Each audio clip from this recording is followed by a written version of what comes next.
means, let me remember thee, what thou hast promised me, and not yet delivered thee. How now, Moody?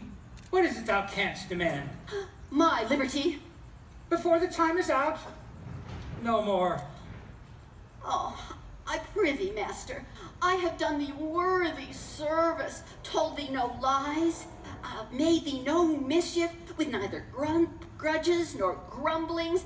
Thou didst promise to bait me a full year. Oh, well, I just wonder if thou hast forgot what a torment I did free thee from. No. Thou hast, and find it much to tread against the ooze of the salt deep, to run against the wind of the sharp north, to do my business in the veins of the earth when it is baked with frost. I do not, sir. Oh, thou liest, thou malignant thing. Hast thou forgot the foul witch Sycorax, who in age and envy was grown into a hoop? How hast thou forgot her? No, sir. Oh, thou liest. Where was she born? Speak, tell me. Sir, Argiers. Oh, was she so? I must recount once in a month what thou hast been and what thou hast forgot. This damned witch Sycorax, with mischief manifold and sorceries terrible, to enter human hearing. From Argiers thou knowest she was banished. The one thing she did, they would not take her life. Is this not so? Aye, sir. This blue-eyed hag was hither brought with child, and left here by the sailors. Thou, my slave, as thou reported thyself, was then her servant, and was of a spirit too weak and delicate to perform her dread commands. Hast thou forgot? No, sir.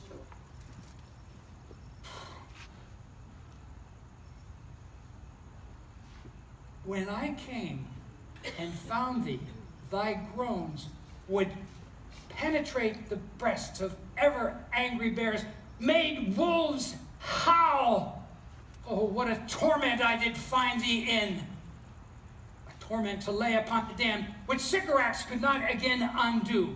It was mine art, when I arrived here and heard thee groans, that cleft open the pine and set thee free. I thank thee, master.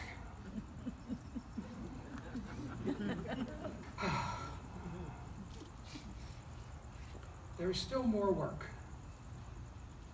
Go, make thyself into a nymph of the sea, and be subject to no sight but thine and mine, to every eyeball else invisible. Go, take this shape, and hither come in it. Go, hence with diligence.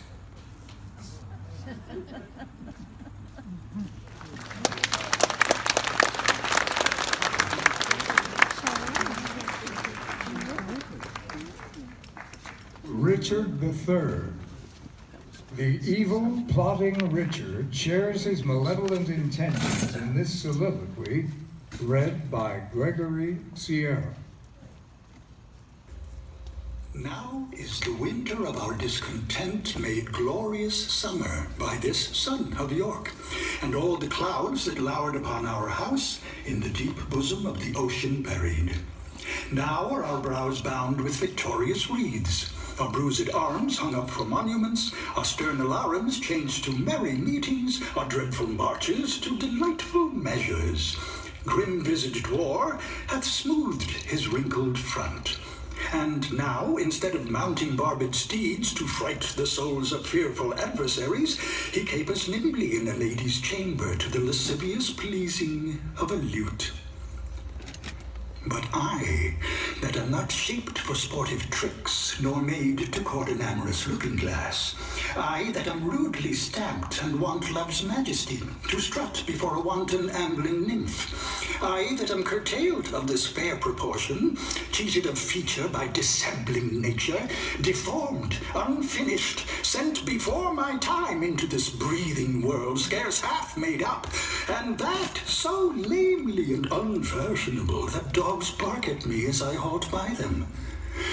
Why, I, in this weak piping time of peace, have no delight to pass away the time, unless to spy my shadow in the sun, and descant on mine own deformity. And therefore, since I cannot prove a lover to entertain these fair, well-spoken days, I am determined to prove a villain, and hate the idle pleasures of these days. Plots have I laid, inductions dangerous, by drunken prophecies, libels, and dreams, to set my brother Clarence and the king in deadly hate, the one against the other. And if King Edward be as true and just as I am subtle, false, and treacherous, this day should Clarence closely be mewed up about a prophecy which says that G of Edward's heirs the murderer shall be. I've thoughts down to my soul. Here Clarence comes.